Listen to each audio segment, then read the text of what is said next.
ಎಲ್ಲರಿಗೂ ನಮಸ್ಕಾರ. ನಾನು ನಿಮ್ಮ ಪ್ರೊಫೆಸರ್ ಪ್ರಿಯಾಂಕಾ ಕುಲಕರ್ಣಿ. ಇವತ್ತಿನ ಒಂದು ತರಗತಿಯಲ್ಲಿ ನಾವು ಹಿಂದಿನ ವಿಡಿಯೋದ ಒಂದು ಪಾರ್ಟ್ 2 ಅನ್ನು ನೋಡ್ತಾ ಇದ್ದೇವೆ. ಅದೇನಪ್ಪಾ ಅಂದ್ರೆ ಪ್ರೈಸ್ ಡಿಸ್ಕ್ರಿಮಿನೇಷನ್ ಅಂಡರ್ ಮೊನೋಪೊಲಿ. ಇದರಲ್ಲಿ first degree, second degree and third degree price discrimination ಯಾವ ಯಾವ ಅಂಶಗಳು ಕಾರಣವಾಗುತ್ತೆ ಅಂತ ನಾನು ನಿಮ್ಗೆ ಹೇಳಿದ್ದೆ. ಅದೇ ರೀತಿ first, second and third degree of price discrimination ಅಲ್ಲಿ ಯಾವ ಒಂದು ಬೇಸಿಸ್ ಮೇಲೆ ಅಂದ್ರೆ ಕ್ವಾಂಟಿಟಿ ಬೇಸಿಸ್ ಮೇಲೆ ಪ್ರೈಸ್ ಡಿಸ್ಕ್ರಿಮಿನೇಷನ್ ಮಾಡ್ತಾರಾ, ಬಲ್ಕ್ ಅಲ್ಲಿ ಮಾಡ್ತಾರಾ ಅಥವಾ ಮಾರ್ಕೆಟ್ ಬೇಸಿಸ್ ಮೇಲೆ, ಇವುಗಳನ್ನು ನಾವು ನೋಡಿದ್ವಿ. ಓಕೆನಾ? ಒಂದ್ಸಲ ಕ್ವಿಕ್ ಆಗಿ ರಿವೈಸ್ ಮಾಡೋಣ. ಫಸ್ಟ್ ಡಿಗ್ರಿ ಪ್ರೈಸ್ ಡಿಸ್ಕ್ರಿಮಿನೇಷನ್ ಅಲ್ಲಿ ಏನಾಗುತ್ತೆ, ಎವ್ರಿ ಕಸ್ಟಮರ್ ಆತನ ವಿಲ್ಲಿಂಗ್ನೆಸ್ ಟು ಪೇ ಎಷ್ಟು ಇರುತ್ತೆ ಅದರ ಬೇಸಿಸ್ ಮೇಲೆ ಪ್ರೈಸ್ ಅನ್ನ ಡಿಸೈಡ್ ಮಾಡ್ತಾರೆ. ಅಂದ್ರೆ ಪ್ರತಿಯೊಬ್ಬ ಕಸ್ಟಮರಿಗೂ ಬೇರೆ ಬೇರೆ ಪ್ರೈಸ್ ಇಲ್ಲಿ ಚಾರ್ಜ್ ಆಗುತ್ತೆ ಅಂತ ಹೇಳಿದ್ದೆ. ಸೊ ಅದರ ಒಂದು ಡಯಾಗ್ರಾಮ್ ಅನ್ನು ನಾವು ಫಸ್ಟ್ ನೋಡ್ಕೊಂಡು ಬರೋಣ. ನೋಡಿ, ಇಲ್ಲಿ ಫಸ್ಟ್ ಡಿಗ್ರಿ ಪ್ರೈಸ್ ಡಿಸ್ಕ್ರಿಮಿನೇಷನ್ ಅಲ್ಲಿ ಈಗ ಫಾರ್ ಎಕ್ಸಾಂಪಲ್ ಒಂದು ಇಕ್ವಿಲಿಬ್ರಿಯಂ ಪ್ರೈಸ್ ಮಾರ್ಕೆಟ್ ಅಲ್ಲಿ ಏನಾಗುತ್ತೆ, ಯೂಶುವಲಿ ಹೇಳಿ ಮೊನೋಪೊಲಿಯಲ್ಲಿ ಏನಾಗುತ್ತೆ, M C is equal to M R ಅಂತೀವಿ. ಈ ಒಂದು ಪಾಯಿಂಟ್ ಏನಿದೆ, ಹೌದಾ, M C is equal to M R ಅನ್ನುವಂತಹ ಪಾಯಿಂಟ್ ಅಲ್ಲಿ ಪ್ರೈಸ್ ಅಂಡ್ ಕ್ವಾಂಟಿಟಿ ಡಿಸೈಡ್ ಆಗುತ್ತೆ. ಎಸ್, ಆ ಒಂದು ಇಕ್ವಿಲಿಬ್ರಿಯಂ ಅನ್ನುವಂತ ಪಾಯಿಂಟ್ ಡಿಸೈಡ್ ಆಗುತ್ತೆ ಇನ್ ಮೊನೋಪೊಲಿ, ಹೌದಾ. ಬಟ್ ಇಲ್ಲಿ ಏನಾಗ್ತಾ ಇದೆ, ಒಂದೇ ಪ್ರೈಸ್ ಗೆ ಎಲ್ಲ ಕ್ವಾಂಟಿಟಿನೂ ಸೆಲ್ ಆಗ್ತಾ ಇಲ್ಲ. ಯಾವ ಕ್ವಾಂಟಿಟಿ, ಯಾರ ವಿಲ್ಲಿಂಗ್ನೆಸ್ ಎಷ್ಟು ಇದೆ. For example first quantity, second, third, fourth and fifth ಇಷ್ಟು ಕ್ವಾಂಟಿಟೀಸ್ ಇದೆ ಇಲ್ಲಿ. ಇವುಗಳಲ್ಲಿ ಫಸ್ಟ್ ಕ್ವಾಂಟಿಟಿಯನ್ನು ನಾವು 10 ರುಪೀಸ್ಗೆ ಸೆಲ್ ಮಾಡ್ತಾ ಇದೀವಿ, ಸೆಕೆಂಡ್ ಕ್ವಾಂಟಿಟಿಯನ್ನು ನಾವು 8 ರುಪೀಸ್ಗೆ ಸೆಲ್ ಮಾಡ್ತಾ ಇದೀವಿ, ಥರ್ಡ್ ಅನ್ನ 6 ರುಪೀಸ್ಗೆ, ಫೋರ್ತ್ ಅನ್ನ ಈ ಒಂದು 4 ರುಪೀಸ್ಗೆ ಸೆಲ್ ಮಾಡ್ತಾ ಇದೀವಿ. ಇದರ ಅರ್ಥ ಏನು, ಈ ಒಂದು ಡಿಮಾಂಡ್ ಕರ್ವಿನ ಮ್ಯಾಕ್ಸಿಮಮ್ ಲಿಮಿಟ್ ವರೆಗೂ, ಹೌದಾ, ಡಿಮಾಂಡ್ ಕರ್ವ್ ನಾವು ನೋಡಿದಾಗ ಮ್ಯಾಕ್ಸಿಮಮ್ ಲಿಮಿಟ್ ಅಂದ್ರೆ ಎಲ್ಲ ಕನ್ಸ್ಯೂಮರ್ ಸರ್ಪ್ಲಸ್ ಅನ್ನು ಪ್ರೊಡ್ಯೂಸರ್ ತಾನು ತಗೊಳ್ತಾ ಇದ್ದಾನೆ. No consumer surplus is left ಅಂತ ಅರ್ಥ. ಈಗ ನೀವು ಕೇಳಬಹುದು, ಮ್ಯಾಮ್ ಕನ್ಸ್ಯೂಮರ್ ಸರ್ಪ್ಲಸ್ ಅಂದ್ರೆ ಏನು? ನೋಡಿ, ಕನ್ಸ್ಯೂಮರ್ ಸರ್ಪ್ಲಸ್ ಅಂತ ಬಂದಾಗ ಈ ಒಂದು ಡಯಾಗ್ರಾಮ್ ಅನ್ನ ನೀವು ಇಲ್ಲಿ ನೋಡ್ಬೇಕು. ಕನ್ಸ್ಯೂಮರ್ ಸರ್ಪ್ಲಸ್ ಅಂದ್ರೆ ಏನ್ ನೋಡಿ, ನೆನ್ಪಿಟ್ಕೊಳ್ಬೇಕು. ಈ ಕ್ವಶನ್ ತುಂಬಾ ಸಲ ಕೇಳಿದ್ದಾರೆ. ನನ್ನ ಪೇಡ್ ಕ್ಲಾಸ್ ಸ್ಟೂಡೆಂಟ್ಸ್ ಕೂಡ ನಾನು ಹೇಳಿದ್ದೆ, ಬೋರ್ಡ್ ಮೇಲೆ ನಾನು ಡಯಾಗ್ರಾಮ್ ಅನ್ನ ಸಾಲ್ವ್ ಮಾಡಿ ಹೇಳಿದಾಗ ನಿಮಗೆ ಕ್ಲಿಯರ್ ಆಗುತ್ತೆ, 100% ನಿಮ್ಗೆ ನೆನಪಿರುತ್ತೆ ಅಂತ.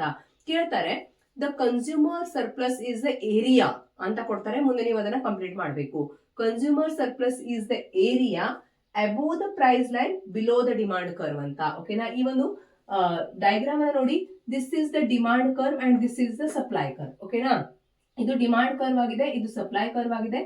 ಡಿಮಾಂಡ್ ಕರ್ವಿನ ಬಿಲೋ ಇರುವಂತಹ area, okay, below the demand curve ನೆನಪಿರ್ತಾ ಇದೆಯಾ? ಬಿಲೋ ದ ಡಿಮಾಂಡ್ ಕರ್ವ್, ಇದೊಂದು ಡಿಮಾಂಡ್ ಕರ್ವ್ ಇದೆ, ಇದರ ಬಿಲೋ ಇರುವಂತಹ ಏರಿಯಾ ಅಂಡ್ ಪ್ರೈಸ್ ಲೈನಿನ ಅಬೋವ್ ಇರುವಂತಹ ಏರಿಯಾ, ಇದನ್ನ ಕನ್ಸ್ಯೂಮರ್ ಸರ್ಪ್ಲಸ್ ಅಂತೀವಿ.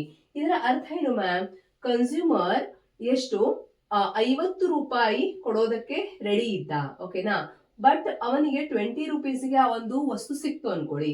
ಹಿ was willing to pay 50 rupees but he got the product for 20 rupees. ಅಂದ್ರೆ ಈ ಒಂದು ಏರಿಯಾ ಏನಿದೆ ಇದು ಕನ್ಸ್ಯೂಮರ್ ಸರ್ಪ್ಲಸ್ ಅಂತ ಕರೆಯಲ್ಪಡುತ್ತೆ.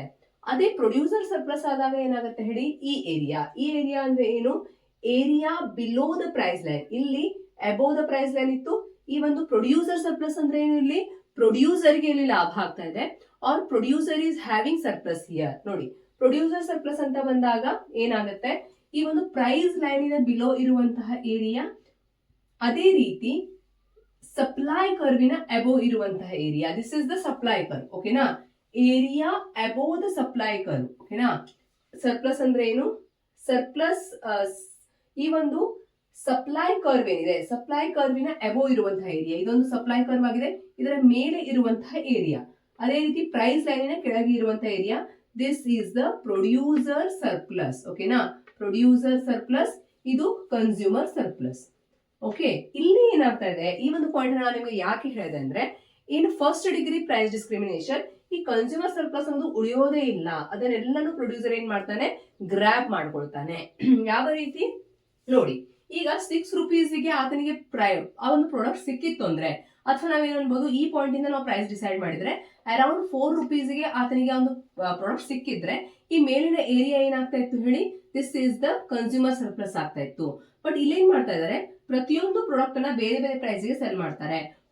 First quantity is sold for 10 rupees, second quantity is sold for 8 rupees, third quantity is 4 rupees. ಹೀಗೆ ಪ್ರತಿಯೊಂದು ಕ್ವಾಂಟಿಟಿಯನ್ನ ಬೇರೆ ಬೇರೆ ಪ್ರೈಸ್ ಗೆ ಸೆಲ್ ಮಾಡ್ತಾರೆ. ಅಂದ್ರೆ every product is sold for different price, every customer is getting products for different price. That is based on what willingness to pay. ಓಕೆನಾ? ಈಗ consumer surplus ಅಂದ್ರೆ ಏನು, willingness to pay minus actual price. ಅದೇ producer surplus ಅಂದ್ರೆ ಏನು? Willingness to sell but actual market price. ಓಕೆನಾ? ಅದರೊಂದಿಗೆ ಇನ್ನೊಂದು ನೋಡಿ, ವಿಲ್ಲಿಂಗ್ನೆಸ್, ಇಲ್ಲಿ ಕಸ್ಟಮರಿನ ವಿಲ್ಲಿಂಗ್ನೆಸ್ ಎಷ್ಟಿತ್ತು? ನಾನು ಹೇಳಿದ ಹಾಗೆ ಆತ 50 rupees ಪೇ ಮಾಡೋದಕ್ಕೆ ರೆಡಿ ಇರ್ತಾನೆ. ಆದ್ರೆ 20 rupeesಗೆ ಆತನಿಗೆ ಆ ಒಂದು ಪ್ರಾಡಕ್ಟ್ ಸಿಗುತ್ತೆ. 30 rupees ಅನ್ನೋದು ಕನ್ಸ್ಯೂಮರ್ ಸರ್ಪ್ಲಸ್. 30 rupees ಅನ್ನೋದು ಒಂದು ಪ್ರಾಡಕ್ಟಿಗೆ ಆಯ್ತು, ಹೌದಾ? ಒಂದು ಪ್ರಾಡಕ್ಟಿಗೆ ಆಯ್ತು. ಸೊ ಹಿಯರ್ ಟೋಟಲ್ ಎಷ್ಟು ಪ್ರಾಡಕ್ಟ್ ನಾವು ಸೆಲ್ ಮಾಡ್ತಾ ಇದೀವಿ. ಇದಕ್ಕೆ ಒಂದು ಕನ್ಸ್ಯೂಮರ್ ಸರ್ಪ್ಲಸ್ ಗೆ ಒಂದು ಫಾರ್ಮುಲಾ ಇದೆ. How we calculate that? Half of base into height ಅಂತ. ಓಕೆನಾ? Half of base into height is the formula to calculate the consumer surplus. Same ನಾವು ಇಲ್ಲೂ ಕೂಡ ಪ್ರೊಡ್ಯೂಸರ್ ಸರ್ಪ್ಲಸ್ ಅನ್ನ ಕ್ಯಾಲ್ಕುಲೇಟ್ ಮಾಡ್ತೇವೆ. ನೋಡಿ, ಇಲ್ಲಿ ಕನ್ಸ್ಯೂಮರ್ ಸರ್ಪ್ಲಸ್ ಅಂತ ಬಂದಾಗ ಹಾಫ್ ಇಂಟು ಬೇಸ್. ಬೇಸ್ ಎಷ್ಟಿದೆ? 60 ಪ್ರಾಡಕ್ಟ್ ಅಂತ. ಪ್ರಾಡಕ್ಟ್ಸ್ ಎಷ್ಟಿದೆ? 60 ತಗೊಳ್ಬೇಕು. ಅದೇ ರೀತಿ ಹೈಟ್ ಅಂದ್ರೆ ಆಕ್ಚುಲಿ ಸರ್ಪ್ಲಸ್ ಏನಿದೆ ನೋಡಿ, ಈ ಒಂದು ಬೇಸ್ ಇದು 60 ಇದೆ, ಹೌದಾ? This is the 60 and this is the height, ಇದೆಷ್ಟು? 30. ಓಕೆನಾ? ಇದರ ಒಂದು consumer surplus half of base into height. Half of 60 into 30 ಅಂತ ಬಂದಾಗ 900. ಅಂದ್ರೆ ಕನ್ಸ್ಯೂಮರಿಗೆ ಟೋಟಲ್ 900 ಇನ ಸರ್ಪ್ಲಸ್ ಸಿಗ್ತಾ ಇದೆ. ಈ ರೀತಿಯ ಸ್ಮಾಲ್ ಕ್ಯಾಲ್ಕುಲೇಷನ್ ಕೇಳಿದ್ರೆ ನಿಮ್ಗೆ ಗೊತ್ತಿರಬೇಕು. ಓಕೆನಾ? ಮುಂದೆ ನೋಡಿ, ಇಲ್ಲಿ ಪ್ರೊಡ್ಯೂಸರ್ ಸರ್ಪ್ಲಸ್ ಅಂತ ಬಂದಾಗ ನೆನ್ಪಿಟ್ಕೊಳ್ಳಿ, ಪ್ರೈಸ್ ಲೈನ್ ಬಿಲೋ ಇರುವಂತಹ ಏರಿಯಾ. ಈ ರೀತಿ ಕ್ವಶನ್ ಕೇಳಿದ್ರೆ ನಿಮ್ಗೆ ಕನ್ಫ್ಯೂಸ್ ಆಗ್ತೀರಾ. ನಿಮ್ಗೆ ಪ್ರೊಡ್ಯೂಸರ್ ಸರ್ಪ್ಲಸ್ ಅಂದ್ರೆ ಏನು ಗೊತ್ತಿರೋದಿಲ್ಲ. ಅದೇ ರೀತಿ ಡೈಗ್ರಾಮಿಗೆ ನೀವು ಕನ್ಫ್ಯೂಷನ್ ಮಾಡ್ಕೊಳ್ತೀರಾ. ಸೊ ಕನ್ಫ್ಯೂಷನ್ ಮಾಡ್ಕೊಳ್ಳುವಂತ ಅವಶ್ಯಕತೆ ಇಲ್ಲ. ನೋಡಿ, area below the price line above the supply curve. ಈಗ ನಿಮ್ಗೆ ಒಂದು ನೆನಪು ಇದೆ ಅನ್ಕೊಳ್ಳಿ. ಯಾವುದು? ಕನ್ಸ್ಯೂಮರ್ ಸರ್ಪ್ಲಸ್ ನೆನಪಿದೆ. ಏನು? ಏರಿಯಾ ಪ್ರೈಸ್ ಲೈನಿನ ಬಿಲೋ ಇರುವಂತಹ ಏರಿಯಾ. ಓಕೆನಾ? ಪ್ರೈಸ್ ಲೈನ್ ಬಿಲೋ ಇರುವಂತಹ ಏರಿಯಾ ಅಥವಾ ಅಬೋವ್ ಇರುವಂತಹ ಏರಿಯಾನ ನೋಡಿ. ಇಲ್ಲಿ ಏನ್ ಹೇಳ್ತಾ ಇದ್ದಾರೆ? Consumer surplus and producer surplus ಎರಡನ್ನು ಒಂದೇ ಕಡೆಗೆ ನೀವು ನೆನಪಿಟ್ಕೊಂಡಾಗ ನೋಡಿ, ಇದು ಪ್ರೈಸ್ ಲೈನ್, ಇದು consumer surplus. So consumer surplus ಅನ್ನೋದು area above the price line ಇದೆ. ಓಕೆನಾ? Above the price line and below the demand curve. Below the demand curve. ಓಕೆನಾ? ಡಿಮಾಂಡ್ ಕರ್ವ್ ನ ಬಿಲೋ ಇದೆ. ಇದು this is the demand curve. ಇದು demand curve ಆಗಿದೆ. ಈ ಒಂದು ಡಿಮಾಂಡ್ ಕರ್ವಿನ ಬಿಲೋ ಇರುವಂತಹ area and price line above ಇರುವಂತಹ ಏರಿಯಾ. ಅದೇ ಪ್ರೊಡ್ಯೂಸರ್ ಸರ್ಪ್ಲಸ್ ಅಂದ್ರೆ ಬಿಲೋ ದ ಪ್ರೈಸ್ ಲೈನ್, ಇದರ ವಿರುದ್ಧ. ಇದು ಒಂದು ನೆನ್ಪಿಟ್ಕೊಂಡ್ರೆ ಸಾಕು. ಈಗ ಇದರ ವಿರುದ್ಧ above the price line, below the price line. Okay? Below the demand curve, above the supply curve. ಹೌದಾ? Above the supply curve. ಇದನ್ನ ನಾವು ಪ್ರೊಡ್ಯೂಸರ್ ಸರ್ಪ್ಲಸ್ ಅಂತೀವಿ. ಸೊ ಫಸ್ಟ್ ನಾನು ಈಗ ಫಸ್ಟ್ ಹಾಫ್ ಅಲ್ಲಿ ಏನ್ ಹೇಳಿದೆ ನಿಮ್ಗೆ, ಫಸ್ಟ್ ಡಿಗ್ರಿ ಪ್ರೈಸ್ ಡಿಸ್ಕ್ರಿಮಿನೇಷನ್ ಅಂದ್ರೆ ಏನು. ಫಸ್ಟ್ ಡಿಗ್ರಿ ಪ್ರೈಸ್ ಡಿಸ್ಕ್ರಿಮಿನೇಷನ್ ಅಲ್ಲಿ ಕನ್ಸ್ಯೂಮರ್ ಹತ್ರ ಏನು ಸರ್ಪ್ಲಸ್ ಉಳಿತಾ ಇಲ್ಲ. ಹಾಗಾದ್ರೆ ಕನ್ಸ್ಯೂಮರ್ ಸರ್ಪ್ಲಸ್ ಅಂದ್ರೆ ಏನು ಮ್ಯಾಮ್? ಪ್ರೊಡ್ಯೂಸರ್ ಸರ್ಪ್ಲಸ್ ಅಂದ್ರೆ ಏನು? ಈ ಎಲ್ಲ ಅಂಶಗಳನ್ನ ಒಂದೊಂದಾಗಿ ನಾವಿಲ್ಲಿ ಡಿಸ್ಕಸ್ ಮಾಡಿದ್ದೇವೆ. ಓಕೆನಾ? ಈಗ ಸೆಕೆಂಡ್ ನಾವೇನ್ ಡಿಸ್ಕಸ್ ಮಾಡಬೇಕು, ಸೆಕೆಂಡ್ ಡಿಗ್ರಿ ಪ್ರೈಸ್ ಡಿಸ್ಕ್ರಿಮಿನೇಷನ್ ಅಂದ್ರೆ ಏನು, ಅಲ್ಲಿ ಯಾವ ರೀತಿ ಪ್ರೈಸ್ ಡಿಸೈಡ್ ಆಗತ್ತೆ. ಓಕೆನಾ? So second degree price discrimination ಅಂತ ಬಂದಾಗ ನಾನು ನಿಮ್ಗೆ ಹೇಳಿದೆ ಬ್ಲಾಕ್ ವೈಸ್ ಪ್ರೈಸಸ್ ಸೆಟ್ ಆಗತ್ತೆ ಅಂತ. ಅಂದ್ರೆ ನೋಡಿ, ಇಲ್ಲಿ ನಾನು ಸಿಂಪಲ್ ಡಯಾಗ್ರಾಮ್ ಅನ್ನ ಕೊಟ್ಟಿದ್ದೀನಿ. ಇಲ್ಲಿ ಫಸ್ಟ್ 100 ಪ್ರಾಡಕ್ಟ್ಸ್ ಗೆ, ಈ ಒಂದು 100 ಪ್ರಾಡಕ್ಟ್ಸ್ ಗೆ ಏನಿದೆ ಹೇಳಿ, ನಾವೇನ್ ಮಾಡ್ತಾ ಇದೀವಿ? 5 rupees ಅನ್ನ ಚಾರ್ಜ್ ಮಾಡ್ತಾ ಇದೀವಿ. ಅದೇ ನೆಕ್ಸ್ಟ್ 200 ಪ್ರಾಡಕ್ಟ್ಸ್ ಗೆ 3.5 ಚಾರ್ಜ್ ಮಾಡ್ತಾ ಇದೀವಿ. ಅಂದ್ರೆ 100 ಪ್ರಾಡಕ್ಟ್ಸ್ ಗೆ ಬೇರೆ ಪ್ರೈಸ್, ಮುಂದಿನ ಒಂದು ಬ್ಲಾಕ್ ಗೆ ಬೇರೆ price. This is the simple diagram which shows the second degree of price discrimination. So third degree of price discrimination diagram ನಾವೀಗ ನೋಡ್ಲಿದ್ದೇವೆ. ತುಂಬಾ ಈಸಿ ಆಗಿದೆ, ತಲೆ ಕೆಡಿಸ್ಕೊಳ್ಬಾರ್ದು. ಮೊದಲನೇದಾಗಿ ನಿಮಗೆ ಗೊತ್ತಿರಬೇಕು, ಮೊನೋಪೋಲಿಯಲ್ಲಿ ಯಾವ ರೀತಿ ಪ್ರೈಸ್ ಡಿಟರ್ಮಿನೇಷನ್ ಆಗತ್ತೆ ಅಂತ. ಓಕೆನಾ? ನಿಮಗೆ ಗೊತ್ತಿದೆ, ಮೊನೋಪೋಲಿಯಲ್ಲಿ ನಾವೇನ್ ಮಾಡ್ತೀವಿ ಹೇಳಿ, MC is equal to MR. ಯಾವ ಪಾಯಿಂಟ್ ಅಲ್ಲಿ MC is equal to MR ಆಗತ್ತೋ ಅಂದ್ರೆ ಏನು? ಈ ಒಂದು ನಮ್ಮ MC ಕರ್ವ್ ಏನಿದೆ, ಇದು MR ಕರ್ವ್ ಆಗಿದೆ. ನಮ್ಮ MC ಕರ್ವ್ ಅಲ್ಲಿ ಕಟ್ ಮಾಡುತ್ತೆ, ಅದರಿಂದ ನಾವು ಕ್ವಾಂಟಿಟಿ, ಅದೇ ರೀತಿ ಮೇಲೆ ಹೋಗಿ ಪ್ರೈಸ್ ಅನ್ನ ಡಿಸೈಡ್ ಮಾಡ್ತೀವಿ. ಹೌದಾ? ಈ ಒಂದು ಕ್ಲಾಸ್ ಅನ್ನ ನಾನು ಆಲ್ರೆಡಿ ಅಪ್ಲೋಡ್ ಮಾಡಿದ್ದೀನಿ, ನೀವು ನೋಡಿರಬಹುದು. ಈಗ ನಾನು ಏನ್ ಮಾಡ್ತಾ ಇದ್ದೀನಿ ಅಂದ್ರೆ, ಈ ಒಂದು ಕ್ಲಾಸ್ ಅಲ್ಲಿ ನಿಮ್ಗೆ third degree of price discrimination under first ನಾವು this is the whole market scenario. ಅಂದ್ರೆ ಎಂಟೈರ್ ಮಾರ್ಕೆಟ್ ಅಲ್ಲಿ ಯಾವ ರೀತಿ ಪ್ರೈಸ್ ಡಿಟರ್ಮಿನೇಷನ್ ಆಗುತ್ತೆ, ಅದೇ ರೀತಿ ಇದರ ಬೇಸಿಸ್ ಮೇಲೆ ಯಾವ ಒಂದು ಮಾರ್ಕೆಟ್ ಅಲ್ಲಿ ಎಷ್ಟು ಸೆಲ್ ಮಾಡಬೇಕು, market B and market A, ಇವುಗಳನ್ನ ನಾವಿಲ್ಲಿ ಡಿಸೈಡ್ ಮಾಡ್ತಾ ಇದ್ದೇವೆ. ಓಕೆನಾ? ಇಲ್ಲಿ ನೋಡಿ, ಒಂದು ಮಾರ್ಕೆಟ್ ಲೆಸ್ ಇಲಾಸ್ಟಿಕ್ ಆಗಿದೆ, ಒಂದು ಮಾರ್ಕೆಟ್ ಮೋರ್ ಇಲಾಸ್ಟಿಕ್ ಆಗಿದೆ. ಓಕೆನಾ? ಯಾವ ಮಾರ್ಕೆಟ್ ಲೆಸ್ ಇಲಾಸ್ಟಿಕ್ ಆಗಿದೆಯೋ ಅಲ್ಲಿ ನಾವೇನ್ ಮಾಡ್ತೀವಿ, ಪ್ರೈಸ್ ಅನ್ನ ಜಾಸ್ತಿ ಚಾರ್ಜ್ ಮಾಡ್ತಾ ಇದೀವಿ. ಯಾವ ಮಾರ್ಕೆಟ್ ಮೋರ್ ಇಲಾಸ್ಟಿಕ್ ಆಗಿದೆ, ಮೋರ್ ಇಲಾಸ್ಟಿಕ್ ಅಂದ್ರೆ ಏನು, ಪ್ರೈಸ್ ಜಾಸ್ತಿ ಮಾಡಿದ್ರೆ ಕ್ವಾಂಟಿಟಿ ಕಡಿಮೆ ಆಗುತ್ತೆ. ಸೊ ಮೋರ್ ಇಲಾಸ್ಟಿಕ್ ಇದ್ದಲ್ಲಿ ಪ್ರೈಸ್ ಕಡಿಮೆ ಡಿಸೈಡ್ ಮಾಡ್ತಾ ಇದ್ದೀವಿ. ಸೊ ಈ ಪ್ರೈಸ್ ಹೇಗೆ ಡಿಸೈಡ್ ಆಯ್ತು ಮ್ಯಾಮ್ ಅಂತಾನು ಕೇಳಬಹುದು. ಸೊ ಫಸ್ಟ್ ನಾನು ಏನ್ ಮಾಡ್ತೀನಿ ನೋಡಿ, ಈ ಒಂದು ಫಸ್ಟ್ ಮಾರ್ಕೆಟ್, ಓಕೆನಾ, ಮಾರ್ಕೆಟ್ ಎ ಅಂತ ಈ ಓಲ್ಡ್ ಮಾರ್ಕೆಟ್ ಅನ್ನ ಇಲ್ಲಿ ಇಗ್ನೋರ್ ಮಾಡಿ ಮಾರ್ಕೆಟ್ ಎ ನ ಒಂದು ಸಿಚುವೇಶನ್ ನಾವು ನೋಡ್ತಾ ಇದ್ದೀವಿ. ಮಾರ್ಕೆಟ್ ಎ ಅಲ್ಲಿ ಫಸ್ಟ್ ನಾವು OX ಅಂಡ್ OY ಎಕ್ಸಿಸ್ ಅನ್ನ ಡ್ರಾ ಮಾಡಿದ್ವಿ. ಅದಾದ್ಮೇಲೆ AR ಅಂಡ್ MR ಕರ್ವ್ಸ್ ಅನ್ನ ಡ್ರಾ ಮಾಡಿದ್ವಿ. ಓಕೆನಾ, so AR and MR curves, AR curve is nothing but demand curve ಅಂತ ನಾವು ಕರಿಬಹುದು. ಓಕೆನಾ, so AR and MR curve draw ಮಾಡಾಯ್ತು. ಈಗ ಮಾರ್ಕೆಟ್ ಬಿ ಅಲ್ಲಿ ಇದು ಮೋರ್ ಇಲಾಸ್ಟಿಕ್ ಇರೋದ್ರಿಂದ ನಾವು ಏನ್ ಮಾಡ್ತಾ ಇದೀವಿ ಅಂದ್ರೆ ಜಾಸ್ತಿ ಇದು ಸೆನ್ಸಿಟಿವಿಟಿನ ತೋರಿಸುತ್ತೆ. ಸೊ ಈ ರೀತಿಯ ಕರ್ವ್ ಇಲ್ಲಿ ಬರುತ್ತೆ. ಸೊ ಇದು ನೋಡಿ, this is AR curve and this is MR curve same. ಈಗ ಈ ಎರಡೂ ಕರ್ವ್ಸ್ ಅನ್ನ ಕಂಬೈನ್ ಮಾಡಿದಾಗ ಈ AR ಕರ್ವ್ ಮತ್ತೆ ಈ AR ಕರ್ವ್ ಅನ್ನ ಕಂಬೈನ್ ಮಾಡಿ ಈ ರೀತಿಯ ಒಂದು AR ಕರ್ವ್ ನಾನು ಡ್ರಾ ಮಾಡಿದೀನಿ.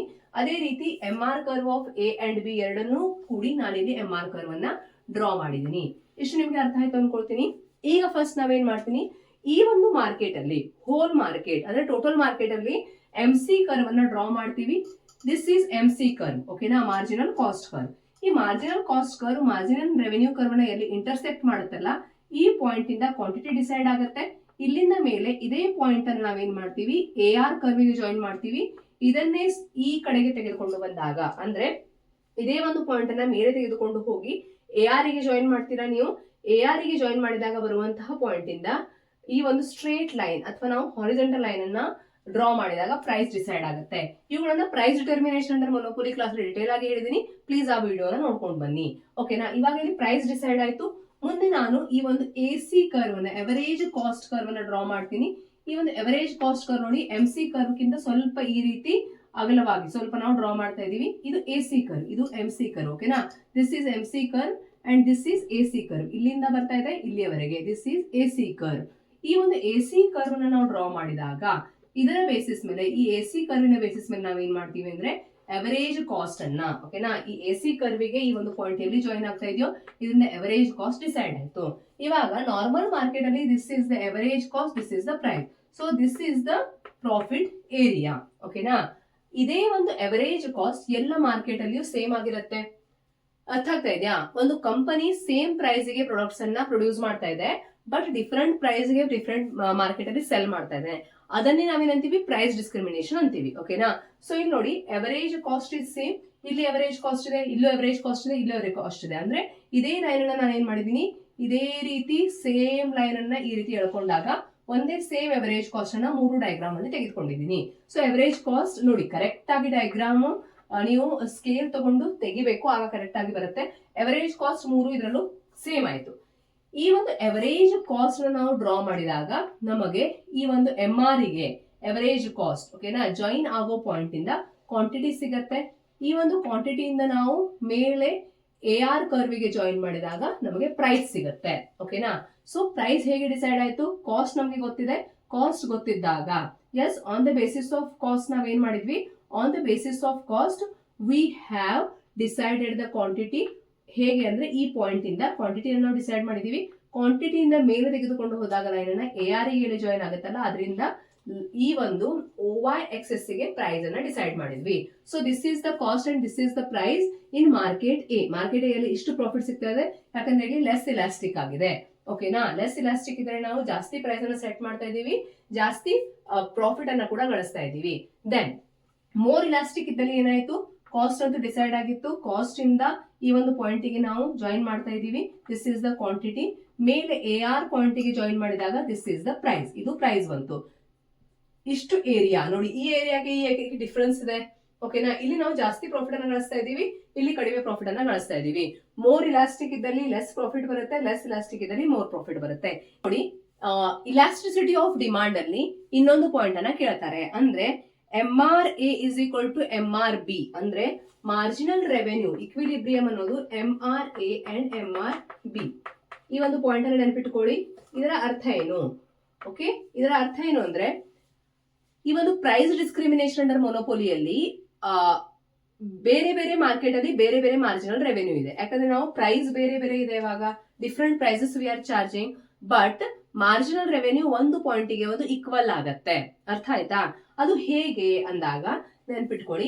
ಈಗ ಈ ಒಂದು ಮಾರ್ಕೆಟ್ ಅಲ್ಲಿ ಮಾರ್ಜಿನಲ್ ರೆವೆನ್ಯೂ 10 ರೂಪೀಸ್ ಇದೆ, ಇಲ್ಲಿ ಮಾರ್ಜಿನಲ್ ರೆವೆನ್ಯೂ 8 ರೂಪೀಸ್ ಇದೆ ಅನ್ಕೊಳ್ಳಿ. ಓಕೆನಾ, marginal revenue is 8 rupees in one market and marginal revenue is 10 rupees in one market. So ಎಲ್ಲಿ ಜಾಸ್ತಿ ಸೆಲ್ ಆಗತ್ತೆ? ಈಗ ಮಾರ್ಜಿನಲ್ ರೆವೆನ್ಯೂ ಜಾಸ್ತಿ ಇದ್ದಲ್ಲಿ ಪ್ರೊಡ್ಯೂಸರ್ ಏನ್ ಮಾಡ್ತಾನೆ, ಜಾಸ್ತಿ ಯೂನಿಟ್ಸ್ ಅನ್ನ ಸೆಲ್ ಮಾಡ್ತಾನೆ, ಇಲ್ಲಿ ಕಡಿಮೆ ಯೂನಿಟ್ಸ್ ಅನ್ನ ಸೆಲ್ ಮಾಡ್ತಾನೆ. ಹೌದಾ? ಈ ರೀತಿ ಆಗುತ್ತೆ ಥರ್ಡ್ ಡಿಗ್ರಿ ಪ್ರೈಸ್ ಡಿಸ್ಕ್ರಿಮಿನೇಷನ್ ಅಲ್ಲಿ. ಎಲ್ಲಿ ನಿಮಗೆ ಜಾಸ್ತಿ ಪ್ರಾಫಿಟ್ ಬರ್ತಾ ಇದೆ ಅಲ್ಲಿ ನೀವು ಜಾಸ್ತಿ ಸೆಲ್ ಮಾಡ್ತೀರಾ, ಎಲ್ಲಿ ಕಡಿಮೆ ಪ್ರಾಫಿಟ್ ಬರ್ತಾ ಇದೆ ಅಲ್ಲಿ ಕಡಿಮೆ ಸೆಲ್ ಮಾಡ್ತೀರಾ. ಬಟ್ ಇಲ್ಲಿ ಕಡಿಮೆ ಯೂನಿಟ್ಸ್ ಇರೋದ್ರಿಂದ ಪ್ರೈಸ್ ಇನ್ಕ್ರೀಸ್ ಆಗ್ತಾ ಹೋಗುತ್ತೆ, ಇಲ್ಲಿ ಜಾಸ್ತಿ ಯೂನಿಟ್ಸ್ ಇರೋದ್ರಿಂದ ಪ್ರೈಸ್ ಕಡಿಮೆ ಆಗ್ತಾ ಬರುತ್ತೆ. ಅಂಡ್ ಹೀಗೆ ಎಲ್ಲಿಯವರೆಗೂ ಕಂಟಿನ್ಯೂ ಆಗುತ್ತೆ ಅಂದ್ರೆ at a particular point MRA is equal to MRB ಆಗುತ್ತೆ. ಓಕೆನಾ? Marginal revenue is equal to marginal cost is equal to MC ಆಗುತ್ತೆ. ಈ ಪಾಯಿಂಟ್ ನೆನಪಿಟ್ಟುಕೊಳ್ಳಿ. ಇನ್ನೊಂದ್ಸಲ ಹೇಳ್ತೀನಿ ನೋಡಿ. ಒಂದು ಮಾರ್ಕೆಟ್ ಅಲ್ಲಿ ಮಾರ್ಜಿನಲ್ ರೆವೆನ್ಯೂ 10 rupees ಇದೆ, ಒಂದು ಮಾರ್ಕೆಟ್ ಅಲ್ಲಿ ಮಾರ್ಜಿನಲ್ ರೆವೆನ್ಯೂ 8 rupees ಇದೆ. ಸ್ಟಾರ್ಟಿಂಗ್ ಅಲ್ಲಿ ಪ್ರೊಡ್ಯೂಸರ್ ಏನ್ ಮಾಡ್ತಾನೆ, ಇಲ್ಲಿ ಪ್ರಾಫಿಟ್ ಜಾಸ್ತಿ ಇದೆ ಅಂತ ಇಲ್ಲಿ ಜಾಸ್ತಿ ಕ್ವಾಂಟಿಟಿ ಸೆಲ್ ಮಾಡ್ತಾನೆ, ಇಲ್ಲಿ ಕಡಿಮೆ ಕ್ವಾಂಟಿಟಿ ಸೆಲ್ ಮಾಡ್ತಾನೆ. ಇಲ್ಲಿ ಕಡಿಮೆ ಕ್ವಾಂಟಿಟಿ ಇರೋದ್ರಿಂದ, ಸಪ್ಲೈ ಕಡಿಮೆ ಇರೋದ್ರಿಂದ ಪ್ರೈಸ್ ಇನ್ಕ್ರೀಸ್ ಆಗ್ತಾ ಹೋಗುತ್ತೆ, ಇಲ್ಲಿ ಕ್ವಾಂಟಿಟಿ ಜಾಸ್ತಿ ಇರೋದ್ರಿಂದ ಪ್ರೈಸ್ ಕಡಿಮೆ ಆಗ್ತಾ ಹೋಗುತ್ತೆ. ಒಂದು ಪಾಯಿಂಟಿಗೆ ಬಂದಾಗ MR of market A is equal to MR of market B ಆಗುತ್ತೆ. ಇದು ಈಕ್ವಲ್ ಟು ಮಾರ್ಜಿನಲ್ ಕಾಸ್ಟ್ ಕೂಡ ಆಗುತ್ತೆ. This is called as equilibrium in price discrimination. ಓಕೆನಾ? ಮೊನೋಪೋಲಿಯ ಪ್ರೈಸ್ ಡಿಸ್ಕ್ರಿಮಿನೇಷನ್ ಅಲ್ಲಿ ಇಕ್ವಿಲಿಬ್ರಿಯಂ ಪಾಯಿಂಟ್ ಯಾವಾಗ ಬರುತ್ತೆ ಅಂದ್ರೆ MRA marginal revenue in market A, market B and marginal cost equal ಆಗುತ್ತೆ. ಓಕೆನಾ? So this is very very important from the point of view of your NET SET exam. ಈ ಒಂದು class ಅನ್ನ ಆದಷ್ಟು share ಮಾಡಿ. ಅದೇ ರೀತಿ ನಮ್ಮ ನೆಟ್ ಸೆಟ್ ಕ್ಲಾಸಿನ ಸ್ಟೂಡೆಂಟ್ಸ್ ಏನಿದ್ದಾರೆ, ಆಲ್ರೆಡಿ ನಮ್ಮ 2 months ಕಂಪ್ಲೀಟ್ ಆಗಿದೆ. ಅದೇ ರೀತಿ ನಮ್ಮ ಮುಂದಿನ ಬ್ಯಾಚ್, ಜೂನ್ ನಂತರದ ಬ್ಯಾಚ್ಗೆ ನೀವು ಜಾಯ್ನ್ ಆಗುವಂತ ಇಂಟ್ರೆಸ್ಟ್ ಇದ್ರೂ ಕೂಡ ಸ್ಕ್ರೀನ್ ಮೇಲೆ ಬರ್ತಾ ಇರುವಂತಹ ನಂಬರ್ಗೆ ಮೆಸೇಜ್ ಮಾಡೋದಕ್ಕೆ ಮರಿಬೇಡಿ. ವಾಟ್ಸ್ಆಪ್ ಅಲ್ಲಿ ನಿಮಗೆ ಎಲ್ಲ ಡೀಟೇಲ್ಸ್ ಕೂಡ ಸಿಗುತ್ತೆ. ಅದೇ ರೀತಿ ಇಲ್ಲ ಮ್ಯಾಮ್ ಇದೇ ಬ್ಯಾಚ್ಗೆ ನಾವು ಜಾಯ್ನ್ ಆಗ್ತೀವಿ, ಆಗಿರೋ ರೆಕಾರ್ಡೆಡ್ ಕ್ಲಾಸ್ ಅನ್ನು ನೋಡಿ ಕಲಿತೀವಿ ಅಂದ್ರೆ ಅದಕ್ಕೂ ಕೂಡ ಅಡ್ಮಿಷನ್ಸ್ ಓಪನ್ ಇದೆ. ಧನ್ಯವಾದಗಳು. ಮುಂದಿನ ತರಗತಿಯಲ್ಲಿ ಮತ್ತೆ ಭೇಟಿ ಆಗೋಣ.